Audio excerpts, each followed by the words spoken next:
Allora vi faccio vedere cosa mi è appena arrivato per posta. Ordinato uno scatolino bianco. No, ci deve essere qualcosa dentro. Eccolo qua.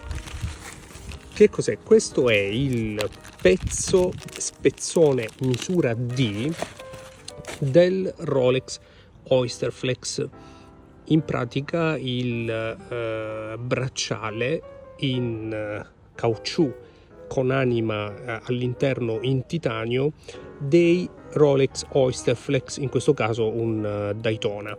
Questi spezzoni qui vanno a misura ed hanno diverse misure che corrispondono a un certo numero di maglie Oyster.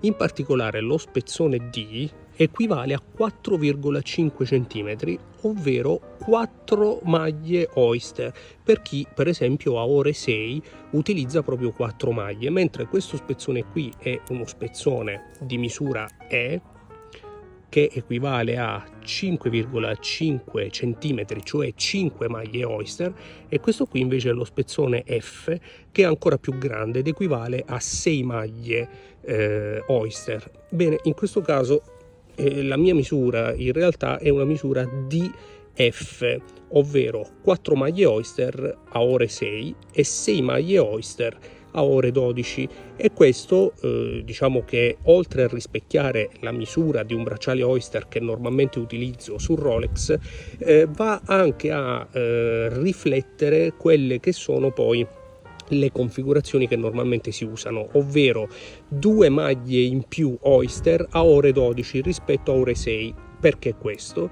Per andare a compensare questa lunghezza qui, perché altrimenti la clasp, come vedete, non sta al centro ma è spostata verso questa parte qui, mentre con uno spezzone più corto vedete che adesso lo metteremo perfettamente centrato. Chiaramente dipende dalla misura del vostro polso.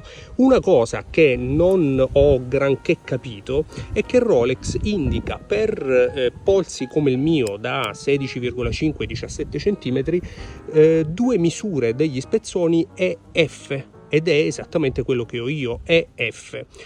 Rolex indica queste misure per polsi da 162 fino a 172 cm, però vi posso assicurare che in realtà l'orologio è troppo largo, tant'è che adesso è chiuso al massimo, eppure nonostante sia chiuso al massimo si muove un po' l'orologio, anzi un bel po', come potete vedere, soprattutto in inverno. E infatti adesso siamo in estate, ci sono 35 gradi, ho il polso gonfio e nonostante questo già si muove un po', e comunque è tutto chiuso, quindi in questo caso non sarebbe più allargabile, altrimenti vi faccio vedere, se lo allargo di poco e l'orologio se ne va davvero per fatti suoi.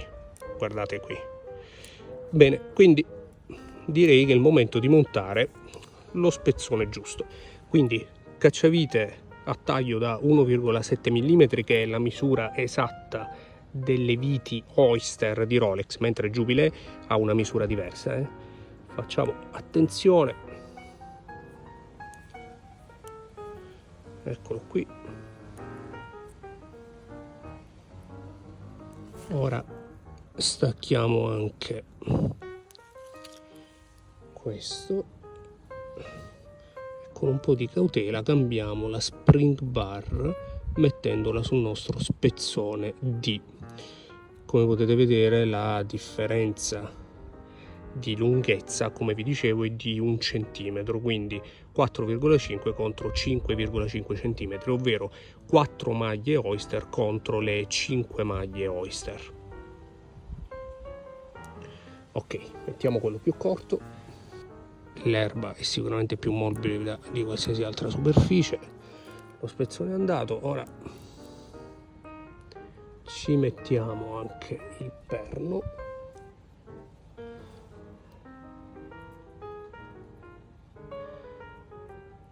Con la telecamera davanti non è così semplice, ma ci riusciamo lo stesso.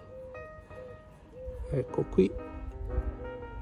Ora, questo qui è lo spezzone più corto. Come potete vedere, chiudendolo, la lamella intera, quindi non la clasp che normalmente sta sempre spostata un po' verso destra, perché la lamella, che è più lunga, invece va a compensare e si trova al centro. Quindi mettendo l'orologio al polso finalmente sarà della misura corretta.